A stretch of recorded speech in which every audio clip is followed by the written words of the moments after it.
શું 8, 6, 7, 9 તો hello guys, જય માતાજી. Welcome to new video. તો આ વિડીયોની અંદર હું તમને જણાવીશ કે આપણે કઈ રીતે તમારે વિર્ચ્યુઅલ ડીજે સોફ્ટવેરની અંદર સેમ્પલર એડ કરવાના છે, અને તમારી પાસે જો કોઈ પણ કંટ્રોલર ના હોય તો તમે કઈ રીતે ફક્ત લેપટોપના કીબોર્ડથી સેમ્પલરને પ્લે કરી શકો છો, એ જ હું તમને આ વિડીયોની અંદર બતાવવાનો છું. અને શોર્ટકટ કી પણ બતાવીશ એની કે કઈ રીતે તમે આપણે એડ કરી શકો છો, કી કોઈ પણ બનાવી શકો છો સેમ્પલરને પ્લે કરવા માટે.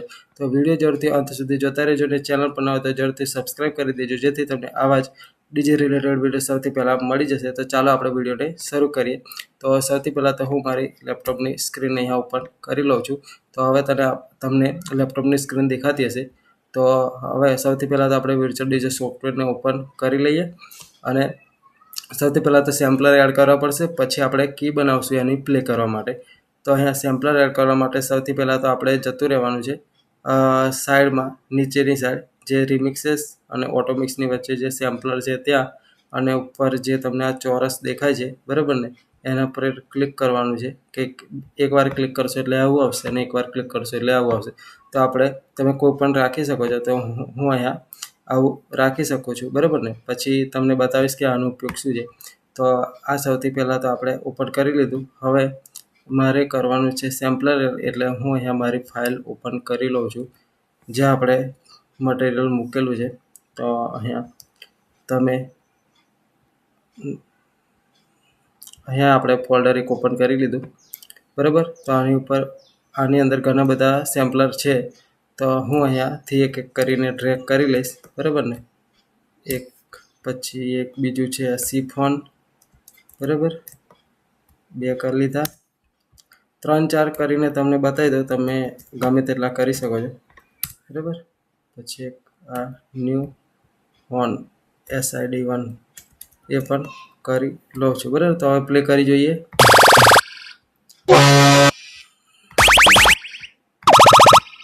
આ હું કઈથી કરું છું, આપણે માઉસના એરાથી કરું છું બરાબર. પરંતુ આપણે આ બધું શોર્ટકટ કીથી કરવાનું છે. કઈ રીતે કરવાનું છે, તો જો તમારે પણ આ સેમ્પલર બધા જોઈતા હોય તો તમે મને વોટ્સઅપ પર મેસેજ કરી શકો છો. નંબર તમને ડિસ્ક્રિપ્શનની અંદર મળી જશે. વોટ્સઅપ પર મેસેજ કરજો, હું તમને આપી દઈશ. અને એની સાથે સાથે તમને સોંગ કલેક્શન પણ મળી જશે. તો આપણે આ ફોલ્ડરની અંદર જોઈ શકો છો તમને ગણપતિ સ્પેશિયલ બરાબર ને, ગરબા, એની સાથે આપણે ગુજરાતી રિમિક્સ, હિન્દી રિમિક્સ બરાબર, અને બીજું રામનવમી છે એ, મતલબ બધા ફેસ્ટિવલના સોંગ પણ મળી જશે.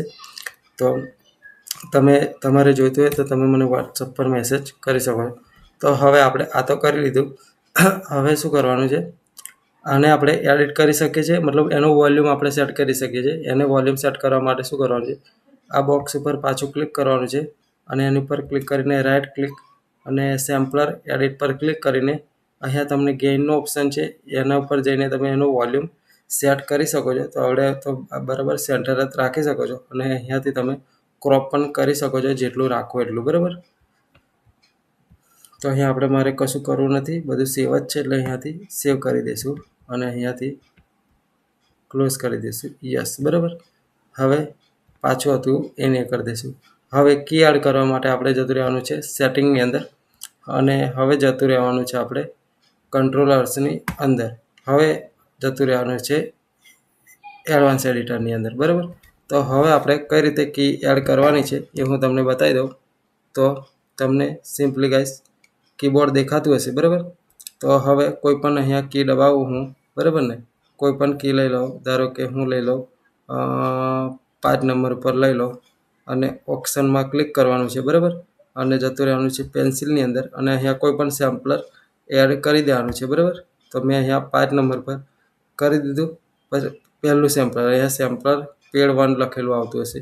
પછી બીજી વાર ક્લિક કરું બરાબર ને, અહીંયા બીજું બટન દબાવું 6 નંબરમાં મારું એડ કરેલું છે કંઈક, એટલે 7 નંબર એડ કરું બરાબર ને. અહીંયા ઓપ્શન પર ક્લિક કરીને પેન્સિલ પર ક્લિક કરવાનું છે, અને આમાં જતું રહેવાનું છે બરાબર. એટલે સેમ્પલર પેડ આપણે કયું કર્યું, 1 કરેલું, હવે આપણે 2 કરી દઈશું બરાબર. એટલે આ સેવ કરી દઈએ બરાબર. હવે જતા રહીએ 8 નંબર પર, બરાબર. અને હવે પેન્સિલ પર ક્લિક કરીને આ સેમ્પલર એડ કરી દઈશું, બરાબર. સેવ કરી દઈશું. 9 નંબર અને સેમ્પલર એડ કરી દઈશું, બરાબર. હવે સેવ કરી દઈશું, બરાબર. અને ક્લોઝ કરી દઈશું. તો હું જ્યારે કી દબાવીશ, બરાબર, ત્યારે બધા સેમ્પલર પ્લે થશે. અહીંયા એકને એક સેમ્પલર પ્લે થાય છે, બરાબર. તો મારે અલગ અલગ કરવા છે, એટલે આપણે શું કરશું, એડવાન્સ એડિટરની અંદર કંટ્રોલર્સમાં જવાનું છે. એડવાન્સ એડિટરની અંદર પાછા જવાનું છે. અહીંયા 5 નંબરમાં 1 છે, બરાબર. 7 નંબરમાં આપણે કરી દઈશું 2, બરાબર ને. અને 8 નંબરની અંદર કરી દઈશું 3, બરાબર. અને અહીંયા 9 નંબરમાં કરી દઈશું 4, બરાબર. અને હવે સેવ કરી લઈશું. અને હવે પ્લે કરી જોઈશું. 8, 6, 7, 9, બરાબર. તો 4 સેમ્પલર એડ થઈ ગયા, બરાબર. હવે તમે ગમે તેટલા સેમ્પલર એડ કરી શકો છો ગાઈસ. તો આપણે આ વિડીયોની અંદર આટલું લેશું. જો તમારા મનમાં કોઈ પણ પ્રશ્ન હોય આપણે મિક્સિંગ વિશે, કાં તો કોઈ પણ આપણે વિર્ચ્યુઅલ ડીજે, કાં તો કોઈ પણ કંટ્રોલર વિશે, તો જરૂરથી તમે મને કોમેન્ટમાં જણાવી શકો છો. હું તમને વિડીયો બનાવીને સોલ્યુશન આપી દઈશ. તો બસ આના માટે આટલું છે. ચાલો બીજા વિડીયોની અંદર મળશું હવે.